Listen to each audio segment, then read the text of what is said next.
Welcome everyone this Saturday evening. Today is the 23rd of May, 2026. I'm Siddharth. I am an educator and an ecologist.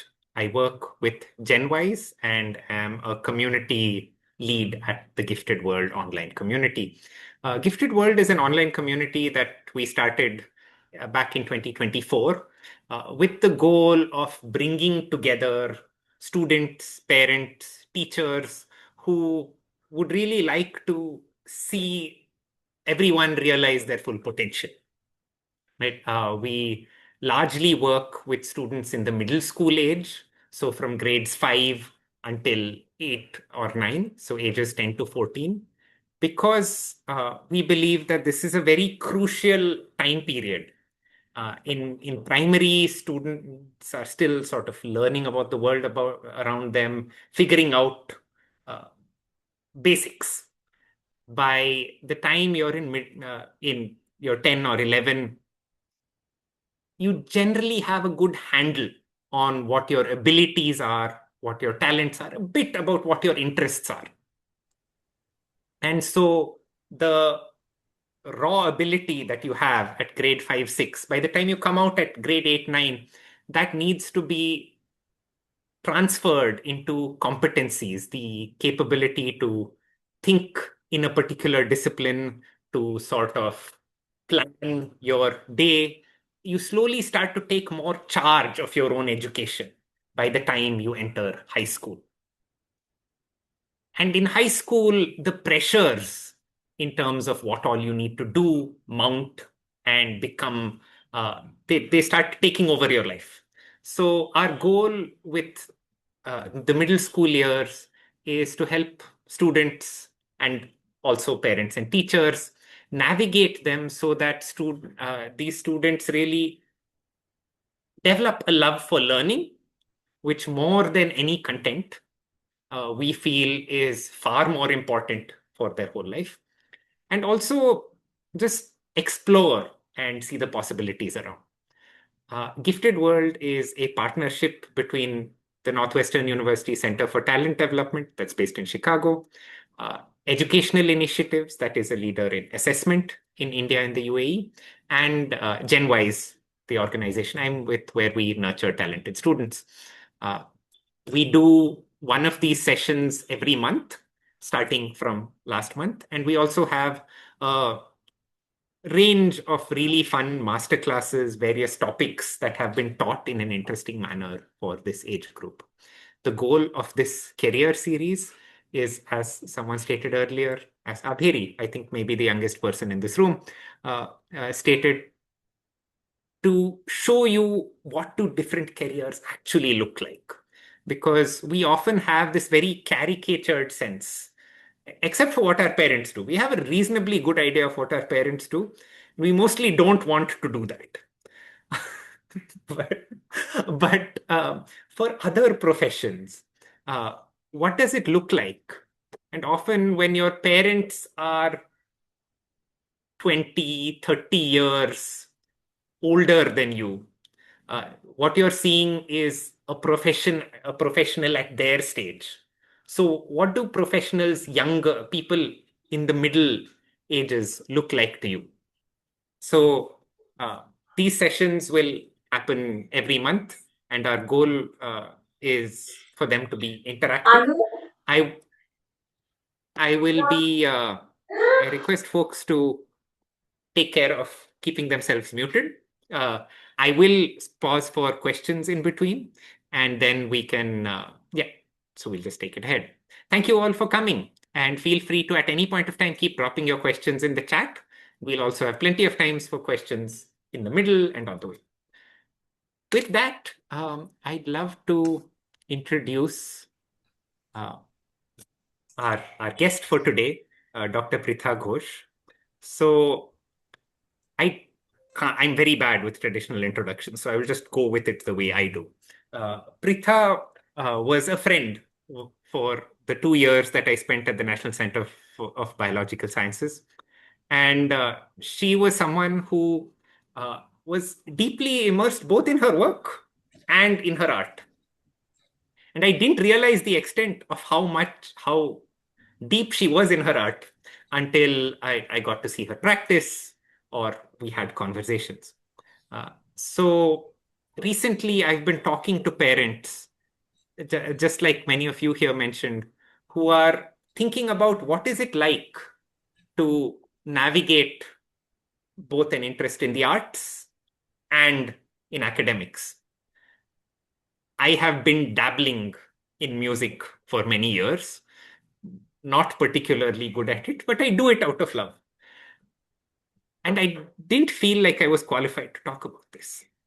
That's when I thought about Pritha, because she's someone who I really respect for having retained her passion and her interests all throughout without compromising in any way. And so with that, uh, yeah, I just we can get started. We'll First, I'd like to hear from you, Pritha, about what your actual day job looks like. Right. Then talk a little bit about your journey. Hmm. And then we'll just discuss about how the habits and the things that you formed along the way. Okay. So, Thank you, Siddharth. I think you are yeah. very humble, and I don't know whether some of you know that he's an amazing tabla player. We have performed together. I've been fortunate enough to share the stage with him. Apart from being an academician, an educator, a researcher, so he's very humble and he says that I have been doing something here and there. But yeah, I mean, coming to the topic, what my pay job looks like. So I'm a cancer researcher. To break down, my job is to um, make sure that I do some research so that it improves the lives of cancer patients. For example, if a particular drug is given to a patient, how long do they live for, and can we do something to extend their life? And as you all know, it's one of the most grave diseases to have plagued the human history. And palliative care, as in to, I mean, it's one of the unfortunate diseases where death is inevitable in most cases. And can we extend lifespan? Can we make the days they are with us, they look better?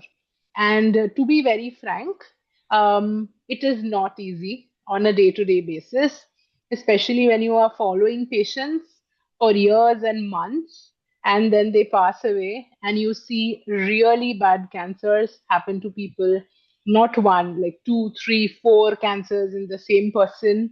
And it's not an easy job.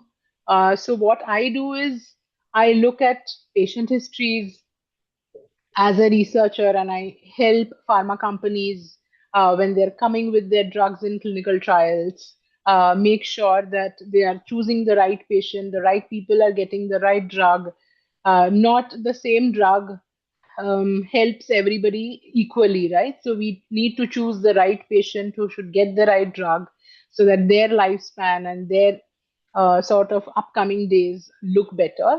So that's what my day to day job is in a nutshell. So that's what I do across the clock. And because unfortunately, fortunately, what do you say? I mean, it's still the pharma market is in the US. So I have almost an equal day night. So, and the more critical part of my day is starting 6 o'clock in the evening when I interact with clients in the US, and they are the ones who are bringing drugs to the market still. But one day I think we will be able to bring a lot of that to India. So that's still my pursuit. That's for pursuit with which I came back from Europe to India as well. So yeah, so that's about So my Pritha, career. you did your PhD in at the National Center for Biological Sciences in Bangalore, Right. and then you went on to do postdoctoral work in Europe. Yeah. So could you tell us, this is the standard question for all PhD students, Yeah. could you tell us what you did, what you worked on in an easy manner, and Yeah. then sort of what was your trajectory of work that you were first a researcher, and then what did you do, and where are you now in terms of the professional work that you do? So I would go back to my bachelor's because I think I am currently doing what I studied. Um, Hmm. So it's been a long 20 years. I'm doing the same thing, but I still enjoy it as much. And it's, I think, I'm becoming more passionate about it every day, because the close you stay to translational research, you know that we are the people who have the ability to help improve people's lives. So going back to my trajectory, I did a bachelor's in microbiology, first batch of microbiology in India. So it was called microbiology, but St. Xavier's Calcutta was just setting up there. So I'm from Calcutta. Did all my studies till my master's in Calcutta, and then I did a master's in biochemistry. Again, I suggest to most people, be as broad as in your studies as possible, so that you can explore a lot of career options later. Don't think of a data science master's or a data science bachelor, something very early. Keep your options open, not just biology. I mean, whatever you choose in your life, be as generalistic as possible, as less specialist early on in your life. That helps you later. If you get bored with your job, which happens very often, you can change to something new. If you are being a generalist early on in your study career. So not just in your bachelor's, I would say as early as your 12th also. I mean, don't get into something really specific. PCMB is a good combination for science students still. Um, so after my bachelor's and my master's 5 years, that's when I moved to Bangalore in 2011. I continued doing what I studied, which is hands-on research. I was a bench scientist, doing reagents, growing bacteria, getting proteins from them. But soon I realized that's not something I enjoy. Then I moved to computer-aided research, I would say. So that's when I moved to still studying the subject, biochemistry, but in not using pipettes and flasks, but using data from computers.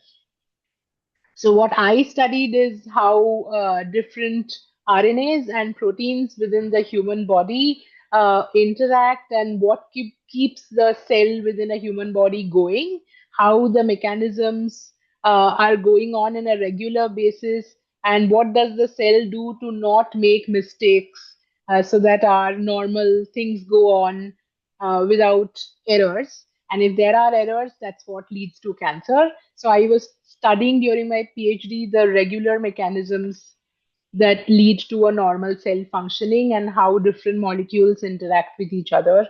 So that's in a crux what I did during my Hmm. PhD. And I think I had a very short 1 year postdoc before I moved to Poland. And so in that 1 year, I was trying to put into like commercial use what I had done during my PhD, and that's being carried forward by people. In my Oh, postdoc, wow. So the stuff that you did in your PhD has yeah. actually come or like become something of commercial use. Yes, yes, because Lovely. it was very fundamental research. So Ah, it would be used without patent itself, it can be used. So that's not a, so that's, I think, I would say the essence of basic research. That's, right. that's the part I love about basic research, that you can contribute to something and anybody anywhere can pick it up and put it to commercial use and help improve your human lives using that. Hmm. Um, so then I moved to Poland for my bigger postdoc, the longer 3 year postdoc. So that's when I started looking at these mechanisms in a more intricate details. That's when COVID struck, and I moved my research fully to COVID. My lab was the one to solve the genome of COVID. And I think that's when I realized my studies in microbiology and biochemistry are really coming to use.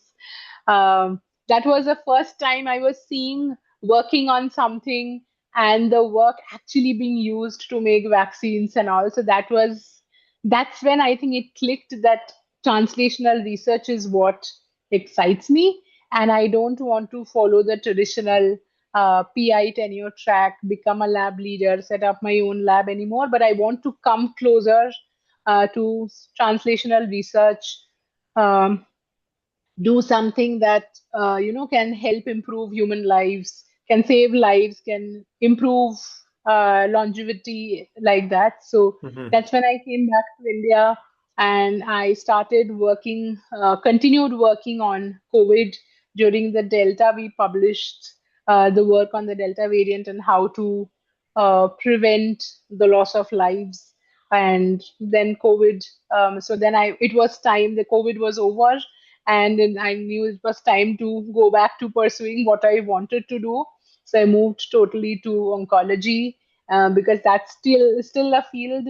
Unfortunately, fortunately for as a researcher, unfortunately as a human being, that requires a lot of work, and it's the only field I still feel which is moving faster than AI. AI is going to catch up with oncology someday, and our lives will be better. Yeah, so that's how what my trajectory has been. Exactly. Um, so, since our audience is mainly middle schoolers and parents of middle Yeah. schoolers, I'm curious, like, could you tell us sort of day to day, what's it like to be a biologist in your shoes? Are you mostly like working on a computer? Are you going to a hospital? Are you how many people are in the room that you're working in? Um, so for when you move to the industry, the teams are always built of people who have very different expertise from you. Unlike in academic labs where people are supposed to grow very similar interests and skill sets. So when I moved to the industry, I saw uh, people around me with very different skill sets. I work on a computer all day. Ever since my PhD, I have not left the computer, um, bench to bedside. So that's my job. Um, so I work on a computer all day. I code. I code in Python. I code in SQL, different languages, and that's how I analyze biological data. All these sequences and sequencing that you might be hearing. I analyze such sequences. I analyze all the patient records. For example, you go to a for a blood test, and you get some tests done, and from that, say your doctor or your pathologist figures out you have some infection or something's wrong with your body. So usually I'm the person who reads the notes, these notes written by the physicians, and try to tally, okay, these set of people are having these kind of similar symptoms, and what is that the previous person had developed and this person is also going to develop in the next 5 years, but I can prevent it. How can I prevent it? So that's how my day-to-day job is. And so, how many people are in the room with you, and does it involve a lot of just Mhm. chugging away on your own, or are you often working So for together? me, it's mostly chugging away on my own and a lot of brainstorming. Um, I brainstorm a lot with scientists from other disciplines and also commercial folks. Um, so I brainstorm a lot with other commercial folks from other with clients who already have their questions. So it's a lot of my 50% of my time is chugging on my own, if not more, where I try to make sense of data, and then the remaining is whatever comes out of the data, brainstorm with other people and see how that can be put forward both as a research as well as to be commercialized or help something which is already commercialized move forward in clinical trials like that. Hmm. So around 8 to Uh, 10 people would, I would say, on a day-to-day basis. okay. Yeah. So just curious if anyone has questions for Pritha with regard to her professional biological side of her work. Don't mean to like split her up into different personalities this Yeah. way, but just we can also come towards question at the end. But at this moment, based on what we've discussed, any thoughts, questions? So one question I have, this is Vishal, Rishan's father. Hi. One question I have is that you are doing the biological work, which I understand involves the science. But you Mhm. mentioned you are doing everything on the computer, like through the Right. programming. Is it Mhm. relating different parameters and symptoms and reaching to conclusions, or because or you have developed the code to I don't know what language to use for for the biology, but you have made some programs or some codes to interpret the DNA Yeah. or sequencing, whatever term you use. So sorry for the I'm No, not no, able to no. put it in the exact term. So But I use I Python. guess Yeah. biological research is being done in the computer In a language. computer. Computer. Yeah. So it's mainly Python. Python is my preferred language. Over time, it has evolved.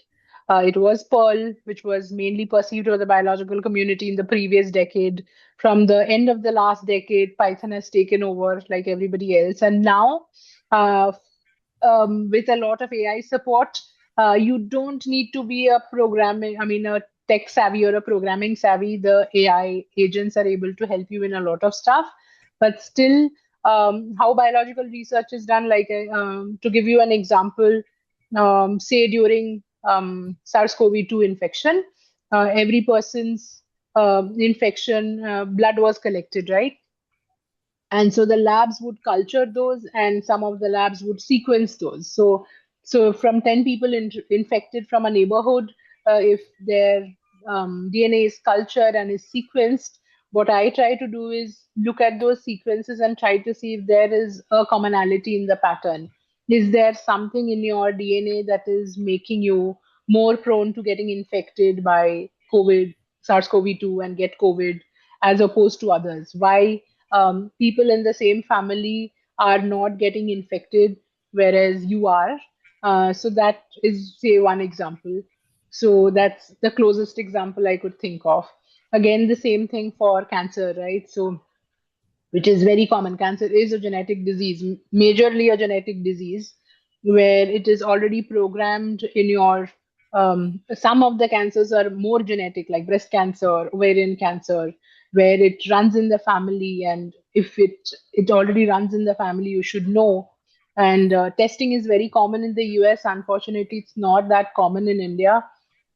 So if testing is done and you know these genes are there, when I look at the sequence, when I look at the DNA of that person, I can sort of predict that, okay, you have a very high risk of developing this cancer in the next 5 to 10 years.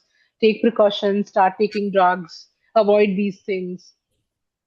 Yeah, so that's on a day-to-day basis. And then by reading patient notes, I can always make out, okay, if you already have a history of, say, chronic lung disease, then there are very high chances of people, say, males in their 60s. If you're a male in your 60s and you have a chronic lung disease, 8 out of 10 people in the past in this geographical region already have developed lung cancer. So this person also has a probability of developing lung cancer. So more trends, I would say, yeah. That Right. answers your Thank, question. thanks, Vishal, for the question.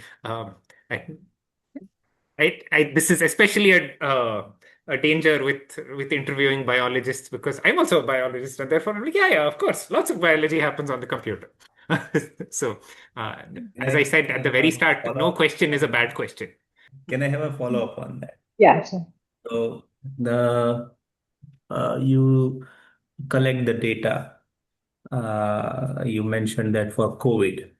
So, is this data collected by every researcher individually, Very good or question. there is a centric data available somewhere?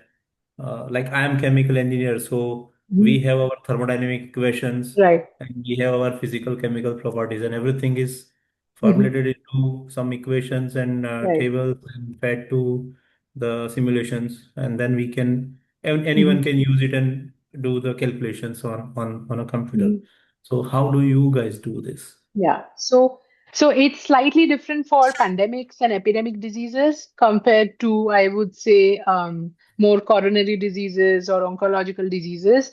So for pandemics and epidemics, wherever it's an infectious disease, especially during the COVID-19 pandemic, WHO had made it a mandate that any sequencing that is done has to be deposited in the public domain. So every researcher around the world, whoever is working on SARS-CoV-2, can freely access those. There's a database called NCBI from US, where all these data is deposited, curated, made sure it's in good quality. So any researcher around the world can access those sequences and conduct their research. So that is mostly true for any infectious disease, unless sort of your lab is funding something and or some specific research where your lab has paid for it and it's only accessible to you. But for these infectious diseases, especially in these emergency situations, nothing is under lock and key. Hmm. So that's for infectious diseases. But for patient health information, where you know whether you have a coronary disease in the past, this patient has gone to the clinic, and this is the conversation they have had with the physician. Then the physician has asked them to do these tests, and they have gotten these tests done. Based on those results, they have been told to get chemotherapy or radiotherapy. What all? How have they reacted to those? So those are protected under the HIPAA Compliance Act in the United States and also in India. This is patient health information, and that is only accessible under surveillance. And Hmm. there are lots of rules and regulations as to how you use patient data, how you access them, how you distribute them, how you publish those information. When we publish the research done on these patients, we can never reveal even the area from which this data was collected, and leave aside patient names and anything. Hmm. So those are under the glass. Great. Yeah, it's clinical work is very demanding Yeah. and yeah, keeping all of these things in mind. So now I want to add this whole other layer onto multitasking. When we spoke earlier, you mentioned how for you multitasking has sort of come naturally Mm. because your mother was a singer, your grandmother was a singer, and you grew up in Kolkata, surrounded by music, Yeah. arts, culture. Yeah. Yeah. And so, when did you start sort of doing music and dance and Mhm. like what is your relationship to the arts when you were 5 years old and now? So, so like you said, my mom was into music, and so as a baby, as an infant, even when she was expecting, which in science actually you know that if an expecting mother listens to music, that gets engraved into your sort of nervous system. Um, so from a very young age, I have been listening to music, and I started to sing along with my mom, and I think she realized that, okay, I have this thing for music already. And so she took me to her alma mater, the school where she did her music. And they don't usually take students before 6, but they asked me to sing a song, and I sang it, and I was 3.5, and they said, maybe you can start. So I had to, because you start at 6, and at 16 you're supposed to write your graduating exams. So because I started at 3.5, I had to take a few years break till I'm 16 so that I qualify for writing the final exams. I started at 3.5 in the usual music school, and I started with Hindustani classical and Tagore's music and the Indian regional folk. These forms they gradually pile up, because at that point they won't teach you Hindustani classical full on, because a kid has to first develop interest in the tunes, the music, the beats. So they taught us all kinds of music, and they tried to check which one are we developing an interest for. And so then like you said, I mean, I was in Calcutta surrounded by arts. It's almost like if you can't do one form of art well, you are bullied at school. People look down upon you. That kind of culture is still there in Wow. Calcutta quite a bit. She only studies. She doesn't know, she doesn't know even how to dance or how to sing. And people make fun of you. That's still there in Calcutta. So I was taken, so there were these nursery kind of schools where they teach you all kinds of art, small kids, during kindergarten. So I would go to my kindergarten in the morning when I was 3.5. 4 is when I started KG in my school.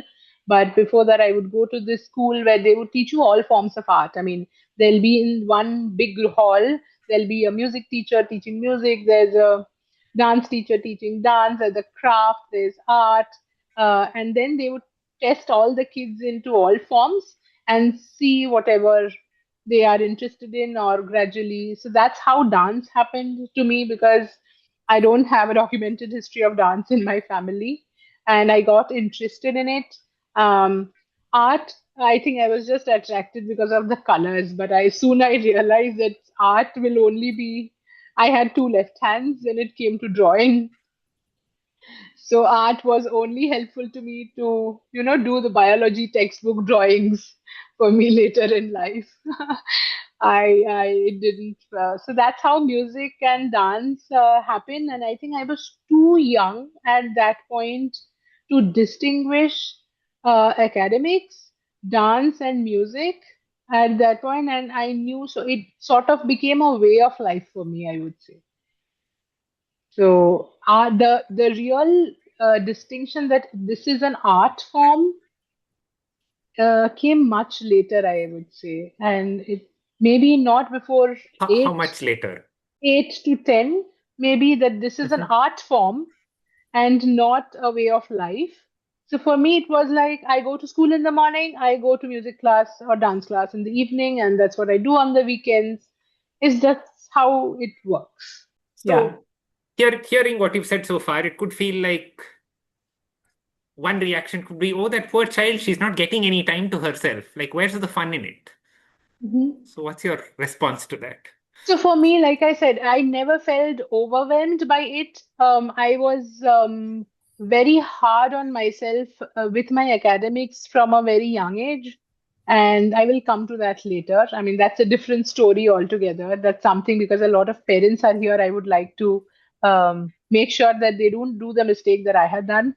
I was very hard on myself on academics, and for me, music and dance till now is a refresher or a breather for me always. So, for example, now when I'm reading the notes of cancer patients all day, it is very depressing. I mean, to be very honest, uh, being like you said, there are these characters which are set in your mind of a scientist who wears a coat and goes to lab, but beyond behind that coat is a human being who also sort of cries when they read about patients, and you keep reading about patients, you get attached to those patients, and then you read that someday they have passed away. It's not easy. And even so, that's now, but even during my PhD, I would say, because you are always under so much time crunch, you do something, somebody else on the other side of the world does it and publishes it before you. So whatever you have done for the last 3 years has going down the drain. Those are not easy things to deal with. And so for me, music and dance has always been the savior. I think I would have lost my sanity at one point. I was so hard on myself. Academic career is so demanding. Coming here, even now, I regularly practice music, and that is for me a refresher. Friday, 7 o'clock, I attend my music classes, and I do not compromise even with clients when it comes to Friday, 7 o'clock meetings. No, that's like my dedicated time to music. It was like that from a very young age. This is my time to do music. I do music only. This is my time to do dance. I do dance only. Academics only. So that's where the multitasking comes from. And I think I can still juggle between projects because that multitasking, which I did from a young age, and I would say not just multitasking, but the discipline and the routine that came into me because of that, that has helped me to do whatever I still do now. So it has had a huge impact on shaping my character, my professional. So it's in the long run, if you look at it, you will forget those details. But I'm pretty sure the hard routine that I put myself through of doing different things and breaking the monotony. If you keep studying all day, you achieve as much or maybe even less than if you switch it with something you like doing really that brings joy to you. I wouldn't say academics never brought joy to me or something. I was very passionate about biology from a very young age. It might sound very weird, but I think from my sixth grade, I knew what I'm going to do, and I'm still doing that now. Uh, but so I was very hard on myself, but I never compromised on my dance or music for that. So even during my PhD, I would not be in lab after 6 p.m. You would find me in the auditorium practicing or in one of the rooms practicing. So yeah. So the I asked you for what does your day-to-day professional life look like, right? What does a Yeah. normal day look like? How many people? What does your day-to-day life in your dance and music persona look like? Mhm. So, dance, unfortunately, when I went to Europe, I had to give up. So, there was a funny reason for it. I used to stay in a house. Those of who are in Europe or who have been in Europe or US, you will know, which has wooden flooring, and I could not practice something as heavy as Indian classical dance there. And I came back, it was COVID for 2 years. So that big 5 year break is what led me to physically leave uh, Hindustani Odissi. classical dance, Odissi per se, but I still work out a lot. So I make sure that my flexibility is never gone. And in this context, I realize when I can walk 10 kilometers at a go every morning, and um, I owe that completely to me training in Odissi from 3.5. My stamina, when I walk with my husband, he hates me for it because I can go on walking and walking and walking, and that stamina helps me really. And not just that, when I have to work also, I think the patience which you get from learning music or dance form in a very structured, disciplined way from a young age, you don't get bored. And I think Siddharth, you will agree. In PhD, that's Hmm. one of the main things you need. You have to keep doing the same thing over and over and over and over, and it will not work for like 3 months, 4 months, and then suddenly one day it will work. So that's how my music I still learn. And music I still learn. Odissi I taught also for a while at NCBS, but I had to part my ways with it for funny reasons, and then you can never catch up after a certain age. Music is Mhm. something that doesn't require any physical stress per se. And I Hmm. think because I was doing two Hindustani forms together, when I was doing, because dance puts so much pressure on your lungs and everything, doing alaps in Hindustani music also used to help me. So doing those two together had a big advantage. And because I'm doing two Hindustani forms, the ragas, talas are very similar. So a lot from dance and music were happening together for me. So not much, but we are listening to music all day. I mean, you can hear music in my room playing all the time. And but as a kid, my Sundays looked very different. You might feel that it's more robotic, but for me, it was really refreshing. So I'll quickly tell you. My father had so my mother was more the backbone. She still is. My father, unfortunately, is not with me anymore. It's been long since I lost him. But he was the one who would porter me from one class to the other. Weekends, I had two dance and three music lessons. So I would wake up in the morning. Saturday morning, he would take me to one class. He would stand outside the class, and then he would take me to the other class. We'll come back home quickly, finish my homework for Monday, go back to another class. So that's how my Saturday, Sunday used to be, but I think it was very refreshing for me. That was my definition of a weekend at that point. So I start refreshed again on Monday morning in school. Yeah. I Thanks, Pritha. I mean, that is a very heavy weekend. But Mm. that's Very refreshing. yeah, Mhm. I'd really like to drill in a little more. Mhm. So I have some cousins in the US or even here in India.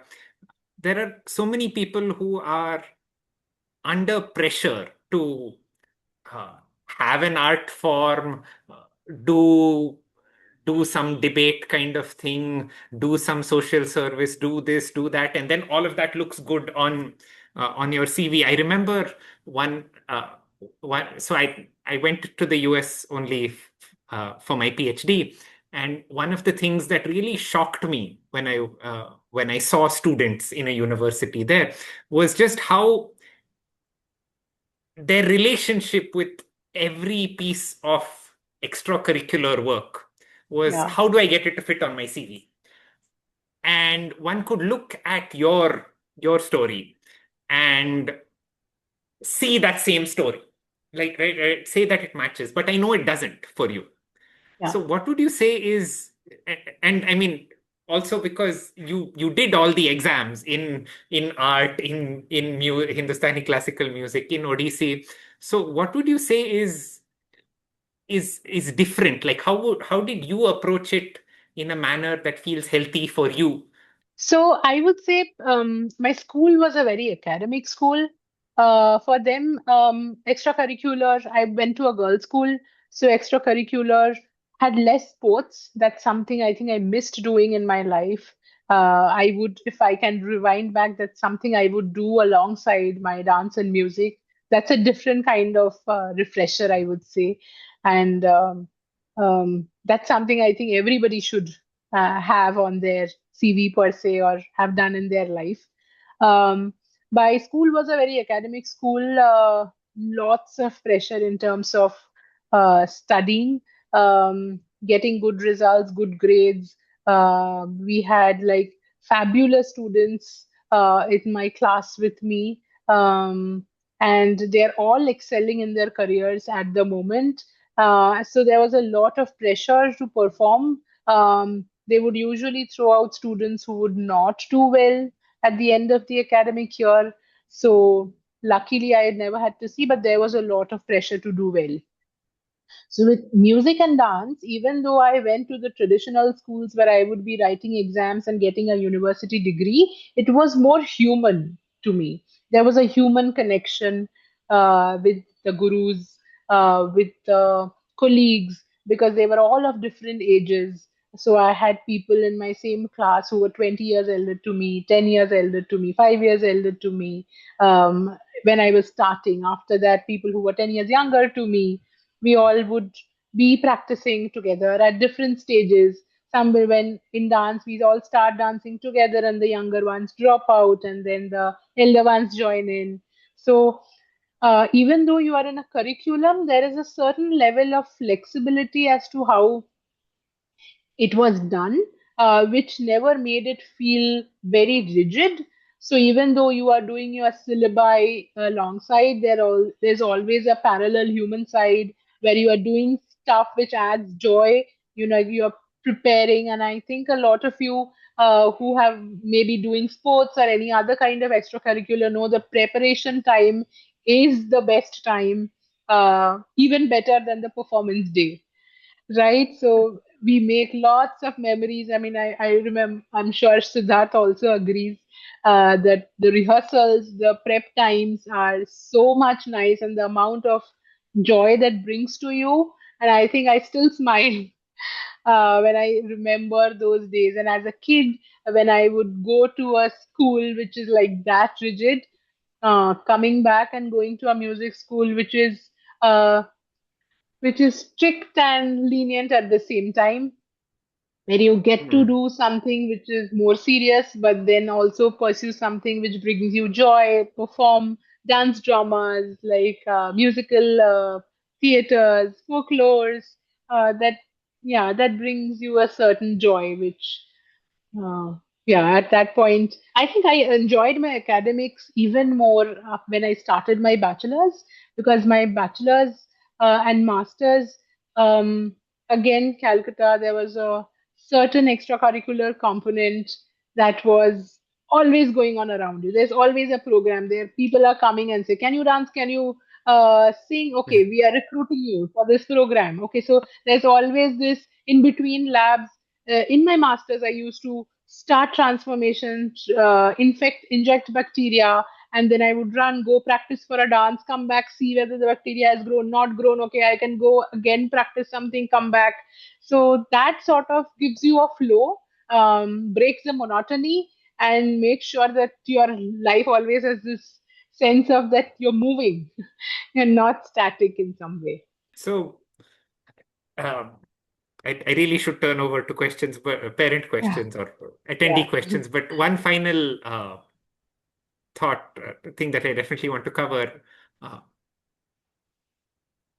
if you could go back and tell younger Pritha to do something differently, given what you know now, what would that be? And how old is this younger Pritha who you're talking to?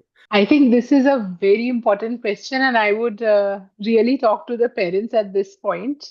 Maybe the younger ones also. Uh, I would tell younger Pritha, don't be so hard on yourself. It is okay not to excel at whatever you do. It is okay. You can still achieve your goal in life without excelling at everything. And I think, to be very honest at this point, one of the reasons I dropped out of art, as in drawing or crafting, was because I was average at it. I was so used to being excelling at whatever I did, and I'm not ashamed to admit that is I should have done it differently. You can still achieve your goal by doing five things super, and the five things super should be really super, and other five things average. You don't need to be so hard on yourself and do 10 things, all 10 things super, and then compromise on your sleep, compromise on your mental health. Unfortunately, mental health was not talked about at that point, but I was hard to the point uh, of losing my mind at that point because I wanted to excel at everything I do. And younger Pritha, 8 to 9 year old Pritha, I would say it's okay. It's okay. Let it go. And I was very lucky that my parents were always like, it's okay. I would come back and immediately before school, after school from exams, I would come back, take the question paper. My dad was a statistician, and so he would look after my maths and stats and physics, and I would be like, I lost 1 mark here. I shouldn't have been. My dad is like, it's okay. And for the rest of the day, I would be whimpering till he would whack me to stop and say it's okay. So I think that is something I should have done very differently. I should, it's okay to excel in a few things, and you choose those few things with care. You excel at the things that you are already good at or you want to get at, and other things in life that does not align with your career. It's okay to be, I mean, I will not say slack at it and be terrible at it, but it's okay to be average so that you know you have given effort but not given effort to the point of breaking your sanity. And the other thing I would say is say no. That is something I always say. It's okay to say no. So I know a lot of things that would come to me, like as a music performance or a dance performance. I was ashamed to say no to those people, and I had to do a lot of overtime to keep to the commitments. Because for me, even now, keeping commitments is gold. Keeping time, keeping commitments is gold. And I would be very hard on myself to keep those commitments, and at times I feel that I could have said no to some people. It's okay to, you say no to somebody today, you say yes to them tomorrow. They will not mind. It's okay to say no, not for only these things, but even as a professional. I have learned to say no a lot later in life. That this is as much I can do, and this is as much I can do well. So for Hmm. after a point in life, um, it's more important to deliver quality than quantity. Choose how many things you can do well rather than the number of things that you can do average. And that's where the importance of choosing what to say no to and what to say yes to actually defines your career path. You can't be average at everything you do, and 10 different average Yeah. things and expect to progress in your career. Rather, it's okay to do two excellent things and you get noticed for them. Yeah. And I can fully resonate with not being able to make that choice. Like Yeah, I yeah, think I finally had to like make those choices. My yeah, PhD advisor had to like hit me on the head yeah, yes, yes. figuratively and say, Siddharth, choose. Yeah, I think, yeah, that's experience talking for sure. Lovely. Yeah. Thank you so much, Pritha. I have so many more questions, but I think I should turn it over to our audience. Folks, any what would you like to hear from Pritha? I request that you raise your hands so that we don't talk over each Yeah, so actually, I live in Norway, but I have been talking to some of my old friends in India, and uh, actually, many of my friends said they uh, like some of them have already moved to some other career. They left research and moved to like something else. And today I was talking to one of my friends, and she said, like, we discussed about why it is why she's not looking for some jobs as such. And then she was like, there is a lot of pressure in the industry or to keep up with the requirements, and so whether there is a cost benefit thing, like whether you want to take so much stress for the kind of work you do.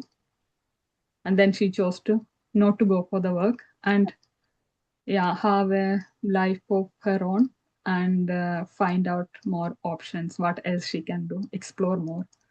So there are also other people who think in that line. I have come across. Do you have anything to say about that?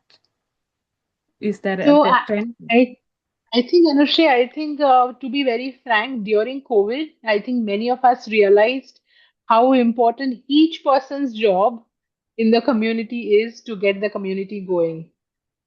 So the person who supports you, delivers groceries, or even the person who supports you at home, every job, the person who sells medicines, um, every job is very important. So the reason why I'm talking about this is, unfortunately, in India, not all jobs are equally respected, which is not in Western countries, right? And we stereotype jobs. We look up to some jobs, even within the same occupation. I would say some jobs are looked at higher as compared to others, and that's from where this pressure and stress, I think, develops of doing certain kind of jobs over others. But I think at this age and in juncture of life, what I realize is whatever makes you happy keeps your mental health good, and related to that, your physical health good.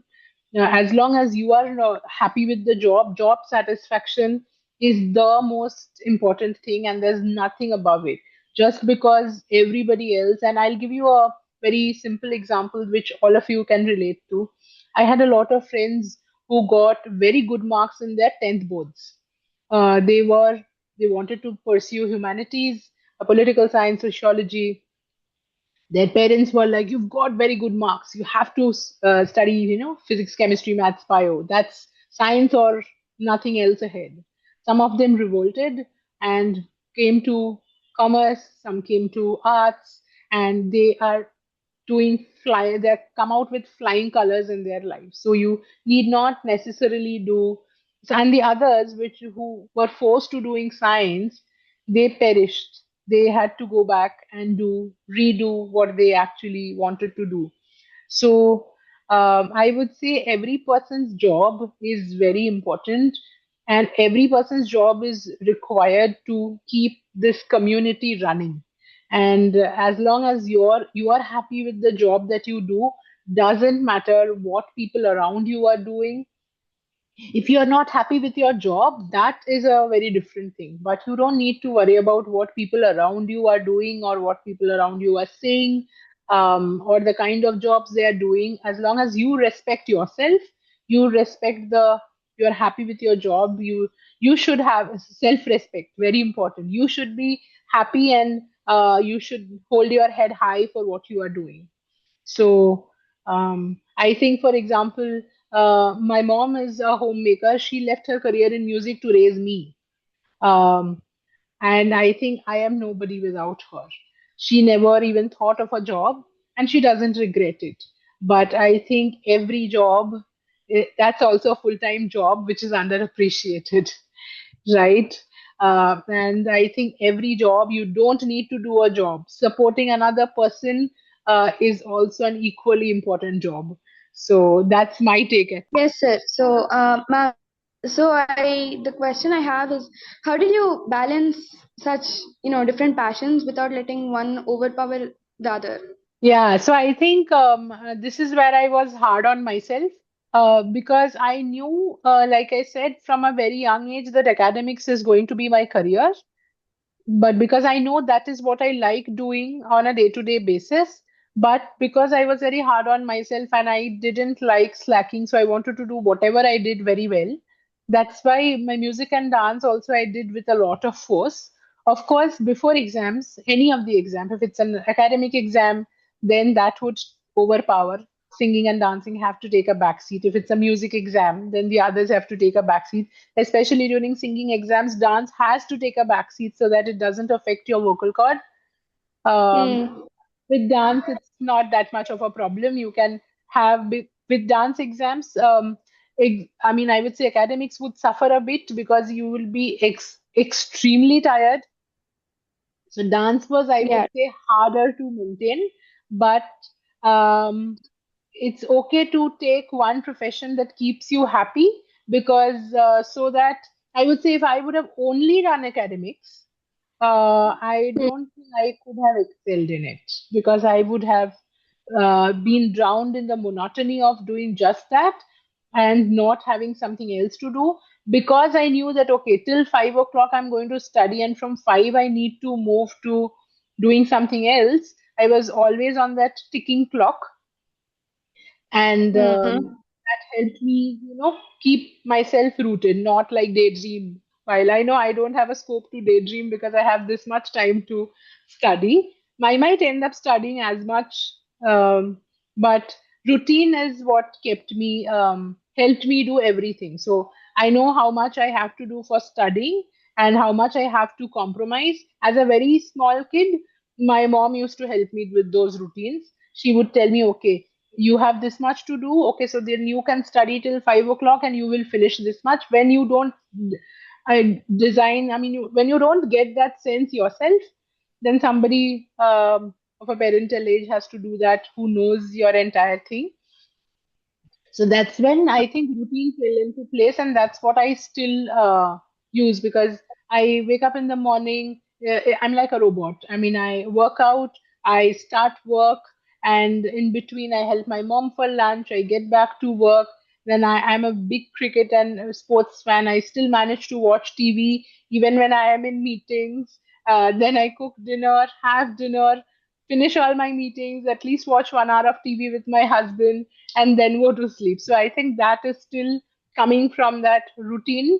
And some days are on and off, of course, because you have more work on some days, you have less work on some days. But I think that routine helped me do everything needed on time. But again, more time was, of course, into academics, because that is and was more demanding always. But yes, routine. Okay, but your words now arise a question. So, what mattered the most? Your discipline, or your consistency, or your talent in your success? What matters most? Talent, some people are just born with talent. I think the only talent I was born with was music. Um, I was not born with an academic talent. I think my discipline and consistency helped me achieve whatever little I have achieved till now. But you need to have basic talent. Don't need to be superly talented. Discipline can still get you what lack of talent can. I have seen a lot of talented people slack, thinking that I am talented. Anyway, it's like the rabbit and the hare. The hare and the tortoise, right? I have seen a lot of very talented people slack and not reach the finish line because they were talented. So it's okay to be less talented at times. That keeps you grounded. You know that you have to work hard because you're not as talented as people around you. I think, like I said, the only talent I was born with is vocal singing. Other than that, I was never born with academic talent. Whatever I have achieved is discipline, perseverance, I would say, and just rigorous practice, exercise. Yeah. So you're Or telling everything. talent matters only a bit, but the other two matter Yeah. much. Yes, Okay. because you Thank you. shouldn't take your talent for granted. Because at times it can happen that if you are very talented, you take your talent for granted and then you work less and where it actually is needed. Because you don't need to always work hard, you need to work smart as well. And for that, you need the talent. Um, just studying for 20 hours won't help you. What you are studying and what you are retaining, and that also matters. So I would say 20% talent, 80% hard work. Ah, okay. Thank you so much. You're welcome. I know we're over time, but Pritha, I just wanted to build on what Anagha Yeah. said. So I feel like my journey in music is quite different from you. I realized very late in life that, I mean, considerably later that I was interested in music. My passion for tabla really took off when I was 18. And Never late. by the Never time, late. yeah, by the time Yeah. I was like 21, 22, I had recognized that I'm much more interested in organizing music concerts by other people than sort of Right. being a stage performer and stuff like that. Right. But so different people have different journeys in Yeah. figuring out Yeah. art, and I mean that their own lives. I'm curious. So now as an educator, I feel like showing students the power of curiosity is the most important thing. Yeah. And talent is also important. Then discipline is also important. So what was the analog for it, like the equivalent thing for it in music? Like, do you feel like you got to express curiosity? Like, what were all the things you got to explore? I think for music, it's more passion. I would still say it's pure passion and appreciating music of different kinds. It arouses your senses. For me, music is still that. I think I still put the talent example that I gave, I think I still put less effort in my music because I knew that even if I practice a bit, I'll be able to do this much. If I would have practiced a bit more, I would have done much better. And so I'm glad that in academics, what I'm actually doing in life, I was less talented. So hard work and discipline is what kept me afloat. So that was the analog in music, I would say. I think the passion for music was important. For me, dance was more very liberating. I think it's like those of you who go to gym or work out or do dance of any form, you will know at the end of a dancing session, it's your brain gets oxygen. Even if your body says, I give up, your brain gets oxygen. And that's when all the good hormones get released and you feel good. You don't need to have a banana anymore other than keeping your stamina. Right, and that's where all your happy hormones get released. That's what used to happen for me, and I would get like the essential breather for the rest of the day to go on. And one more thing I think in this context I would like to mention is what my extracurriculars helped me with is lack of stage fright. One of the things is lack of stage fright. I am not ashamed or um, because I think I hit the stage when I was 5 was my first solo performance. And I think at that age, people, all of you who have kids or kids here, you will know, people don't know what is fear. I didn't know what is the fear of failure. What if I don't dance? My teacher was more worried that what if I don't end up dancing? But for me, there was no fear because I didn't know what it is to fail. By the time I realized failure, it had become muscle memory for me, both singing and dancing on stage. And when I got up, and I have seen with my friends when they give their PhD thesis presentations, they're shaken to the core. For me, I just wanted to get done with it. For me, that stage fright was never there.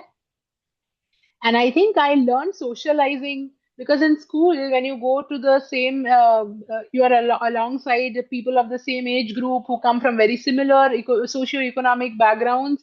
You are you always align to that kind of mindset. But when you go to these offbeat kind of things, like even if you go for sports or swimming or anything else, you socialize with people from different age groups. You learned to start conversations with people. I think I became an extrovert because of this also. Yeah, and I think that Yeah. helps me in my professional life currently.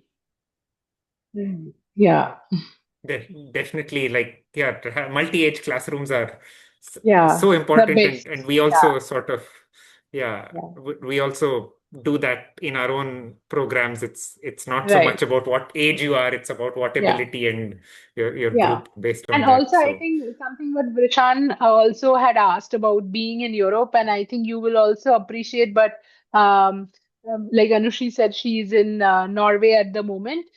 In Europe, for people, 8 to 5 working hours is very important. And in that 8 to 5, they would not sit for 1 hour coffee breaks. They'll not sit for 1 hour lunch breaks. They will get their job done 8 to 5. 5 o'clock, they pack up their bags and they leave. And they know very well, and something I've learned from them. And after coming back from there, I think I'm a very different professional. And it's great to see a lot of folks coming back to India and getting that culture, because I don't feel that 12-hour work culture in India anymore. Unless you're willing to do that, that's a different thing. But I've seen that in Europe, and how they literally sever their professional lives. Yeah, I mean, I think some of you might have seen the series Severance on Apple TV, where they actually forget when they're in their personal life in the evening, they forget what they do during the day, and while they're working, they forget who are they as a person. So Europeans are actually like that. I have a different take on this Yeah. professional severance, but I think it is very like, but Yeah. one thing that I observed as a relatively young PhD student was my colleagues who were parents already. Mhm. Mhm. They just had superpowers. And I think Absolutely. I relate to that now as a parent, that they just knew the value of that time. Time. And Yeah. often, yeah, those of us who are younger doing our PhDs, we're like, yeah, evening we'll do this. But Absolutely. those Yeah. parents were like, I'm picking up my Up, kids up, from up, school at up. 4:30. I'm Yeah. going to get things done. Thank you for coming and Yes. talking to me and saying Absolutely. hi. Absolutely. Go. Absolutely. I think, yeah, as young PhD students, we never realized that. We had seen them with superpowers, how they would manage their, and they used to do both of them well. So Yes, cool. Well, thank you so much, Pritha. thank you so much for We've having me. It was a pleasure and such nice questions.